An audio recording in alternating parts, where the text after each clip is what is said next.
हाँ जी बेटे। अब हमारा नेक्स्ट टॉपिक है थर्मल एक्सपेंशन। नेक्स्ट टॉपिक क्या है? Thermal expansion. नाम से पता चल रहा है कुछ?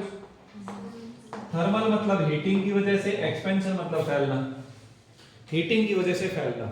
क्लियर हुआ? Yes sir. कैसे कि जब भी हम किसी मटेरियल को हीट करते हैं, जब भी हम किसी मटेरियल को हीट करते हैं तो मटेरियल जनरली ज्यादातर मटेरियल क्या करते हैं बेटे? एक्सपेंड करते हैं। ज्यादातर मटेरियल क्या करते हैं? एक्सपेंड। बोलो कोई बच्चे को दिक्कत है? No sir. जैसे कि इसके कई सारे एग्जांपल्स हमने देखे हैं। जो बुखार चेक करने के लिए डॉक्टर थर्मोमीटर लगाते हैं, मरकरी थर्मोमीटर होता है, बच्चों की जीभ के नीचे लगा देते हैं। उसमें क्या होता है? एक ग्लास यानी शीशे से बनी हुई कैपिलरी ट्यूब होती है। कैपिलरी ट्यूब यानी बहुत ही पतली बोर वाली ट्यूब। उसके अंदर नीचे एक बल्ब मींस जिसमें खाली जगह हो, उसमें मरकरी भरा होता है। जैसे ही बच्चे के टंग के नीचे वो लगाते हैं थर्मोमीटर, तो अंदर के टेम्परेचर से वो जो मरकरी है वो हीट होती है, और हीट अगर फैलने लगती है तो कितना फैलती है उसी के अकॉर्डिंगली टेम्परेचर चेक कर लेते हैं। Is it fine? Yes sir. तो हुआ क्या? वहां पर टेम्परेचर से मरकरी ने एक्सपेंड किया। टेम्परेचर से मरकरी ने क्या किया? एक्सपेंड। तो ये जनरल एग्जांपल है जो हम सब ने देखा है, इसीलिए मैंने इसकी बात करी है। But otherwise approximately all materials expand on heating. I am saying approximately, not all. Approximately all यानी लगभग सारे। जब हम हीट करते हैं तो मटेरियल एक्सपेंड करते हैं, जब हम कूल करते हैं, ठंडा करते हैं किसी चीज को, तो मटेरियल कॉन्ट्रैक्ट करते हैं, सिकुड़ जाते हैं। क्लियर हुआ कि नहीं हुआ? Yes sir. ठीक है बेटे। तो थर्मल एक्सपेंशन क्या होता है? It is the process of expanding the materials और objects on heating. It is the process of expanding the materials और ऑब्जेक्ट्स ऑन हीटिंग। क्या डेफिनेशन लिख लोगे थर्मल एक्सपेंशन की? Yes sir. मैंने आपको ये कहा कि approximately all. Why not all? क्योंकि सारे के सारे मटेरियल एक जैसा बिहेव नहीं करते। जैसे पानी है, पानी का जो बिहेवियर है वो थोड़ा अलग है। हम थोड़ा आगे चलकर पढ़ेंगे एनोमलस एक्सपेंशन ऑफ वाटर। पानी का जब हम टेम्परेचर 0 से 4 डिग्री तक बढ़ाते हैं तो वो फैलने की बजाय कॉन्ट्रैक्ट करता है। टेम्परेचर बढ़ा रहे हैं और वाटर क्या करेगा? कॉन्ट्रैक्ट करेगा। और जब 4 डिग्री से लेकर हम टेम्परेचर बढ़ाएंगे तो एक्सपेंड करेगा। तो डिफरेंट टाइप का इसका बिहेवियर हो गया ना। उसका कारण होता है कि जो वाटर मॉलिक्यूल्स पानी में होते हैं वो सभी डिफरेंट टाइप्स के हैं। भाई H2O 1 टाइम्स है कि 2 टाइम्स है कि 3 टाइम्स है, उससे उसका मास एवरेजिंग करते हैं। या हाइड्रोजन बॉन्डिंग की अगर हम बात करते हैं तो वो उसका कहीं बेसिक रीजन आता है। एनोमलस एक्सपेंशन की बात करेंगे तब देखते हैं उसके बारे में। तो थर्मल एक्सपेंशन क्या चीज है पता चला? मटेरियल्स का एक्सपेंड करना ऑन हीटिंग। ठीक है। अब थर्मल एक्सपेंशन में हम 3 टाइप के एक्सपेंशन की बात करते हैं बच्चों। एक करते हैं लीनियर एक्सपेंशन, एक तो है लीनियर एक्सपेंशन, दूसरा है एरिया एक्सपेंशन या एरियल एक्सपेंशन, एरियल एक्सपेंशन, और तीसरा है वॉल्यूम एक्सपेंशन। तीसरा क्या है? Volume expansion. Volume expansion.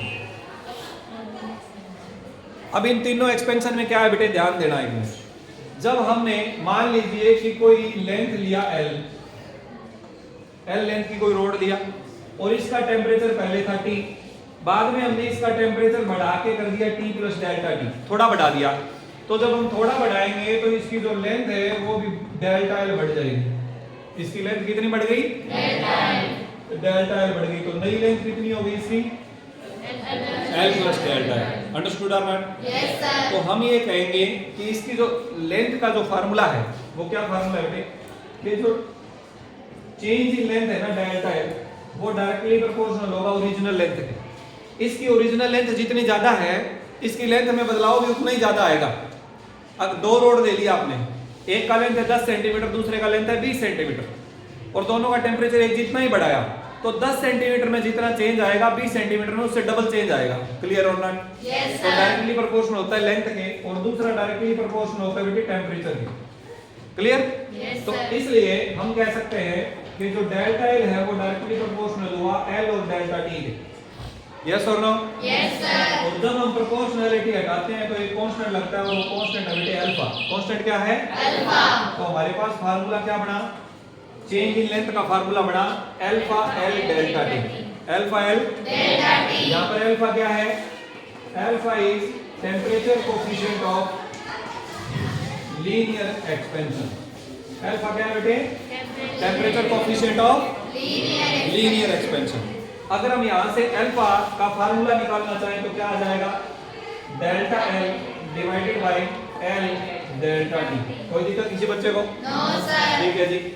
अब इसका यूनिट बताइए, यहां से इसका यूनिट बताइए। देखो बेटे, लेंथ से लेंथ का यूनिट कैंसिल हो जाएगा, नीचे टेम्परेचर का यूनिट बचा, तो अल्फा का ऐसा यूनिट हो गया बेटे केल्विन पावर -1, केल्विन पावर -1। कोई दिक्कत है किसी बच्चे को? No sir. ये है बेटे लीनियर एक्सपेंशन। इसी की तरह अगर हम एरिया एक्सपेंशन की बात करें, मान लीजिए आपके पास कोई शीट है, कोई शीट, अगर इसका टेम्परेचर आपने T से लेकर T प्लस डेल्टा T तक बढ़ा दिया, तो इसका एरिया जो पहले मान लीजिए A था, तो वो सपोज करते हैं कि डेल्टा A बढ़ गया, तो नया एरिया हो गया A प्लस डेल्टा A। तो उसी की तरह ही डेल्टा A डायरेक्टली प्रोपोर्शनल होगा एरिया के और चेंज इन टेम्परेचर के। जितना ज्यादा टेम्परेचर बढ़ाएंगे उतना ही ज्यादा चेंज आएगा। जब हम प्रोपोर्शनलिटी हटाएंगे तो कांस्टेंट लगेगा बीटा। क्या कांस्टेंट लगा बेटे? बीटा। बीटा है coefficient of area expansion. Beta को क्या बोलेंगे? Coefficient of area expansion. Coefficient of area expansion. कोई दिक्कत किसी बच्चे को? No sir. यहां से बीटा क्या आ जाएगा बच्चों? Delta A divided by A delta T। तो इसका ऐसा यूनिट क्या आ जाएगा? सेम वही केल्विन पावर -1। हां या ना बोलो? Yes sir. ठीक इसी प्रकार है बेटे वॉल्यूम एक्सपेंशन। वो क्या हुआ? What happened?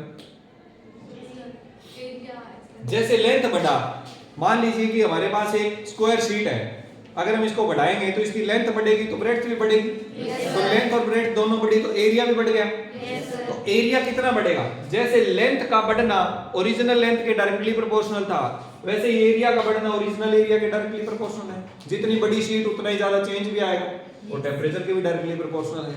दोनों को इकट्ठा कर दिया, प्रोपोर्शनल हटाया तो कांस्टेंट लग गया बीटा, उसमें अल्फा लगा था। वो कोफिशिएंट ऑफ लीनियर एक्सपेंशन था, ये coefficient of area expansion. Clear हुआ? Yes sir. ठीक इसी प्रकार मान लीजिए कि वॉल्यूम फैलता है, जैसे मरकरी की हमने बात करी तो उसका वॉल्यूम बढ़ता है। क्लियर हुआ? Yes sir. वॉल्यूम बढ़ने का मतलब जैसे गुब्बारे में हवा डालते हैं तो उसका वॉल्यूम बढ़ रहा है, ठीक उसी प्रकार से। क्लियर? जैसे मान लीजिए क्यूब ले लिया हमने, उसकी लेंथ ब्रेड्थ हाइट तीनों बढ़ी तो वॉल्यूम भी बढ़ गया ना। Yes sir. तो जैसे हमने लेंथ और एरिया की बात करी, वैसे ही डेल्टा वॉल्यूम यानी वॉल्यूम में बदलाव डायरेक्टली प्रोपोर्शनल होता है ओरिजिनल वॉल्यूम के, और डायरेक्टली प्रोपोर्शनल होता है डेल्टा टी के। और जब हम ये प्रोपोर्शनलिटी हटा देते हैं तो ये कांस्टेंट लगता है गामा। क्या कांस्टेंट लगता है बच्चों? गामा। इसे बोलते हैं coefficient of volume expansion. Coefficient of volume expansion. कोई दिक्कत किसी बच्चे को? नो तो सर। यहां से गामा क्या आ जाएगा बेटे? Delta V by V into delta T। तो इसका भी ऐसा यूनिट क्या आ जाएगा जी? Kelvin power -1। कोई दिक्कत किसी बच्चे को? No sir. Relation between alpha beta and gamma. Alpha beta और गामा में आपस में क्या संबंध है बेटे? गामा बराबर होता है 3 अल्फा। गामा बराबर क्या होता है? 3 अल्फा। और बीटा बराबर होता है बच्चों 2 अल्फा। बीटा बराबर क्या होता है? 2 alpha. Any doubt to anybody? No sir. Are you sure? Yes तो सर। हम ये कह सकते हैं कि अल्फा बीटा बाय 2 और गामा बाय 3 ये आपस में बराबर है। अल्फा बीटा बाय 2 और गामा बाय 3 ये आपस में बराबर है। तो यहां से अगर इन दोनों बराबर है तो बीटा बराबर 2 अल्फा आ गया, यस इन सर। दोनों बराबर के गामा बराबर 3 अल्फा आ गया, Yes, sir. और गामा और बीटा में 3 बीटा बराबर 2 gamma. Any doubt to anybody? No तो सर। ये है अल्फा बीटा और गामा में रिलेशन। तो ये हमने जनरल बातचीत की थर्मल एक्सपेंशन की।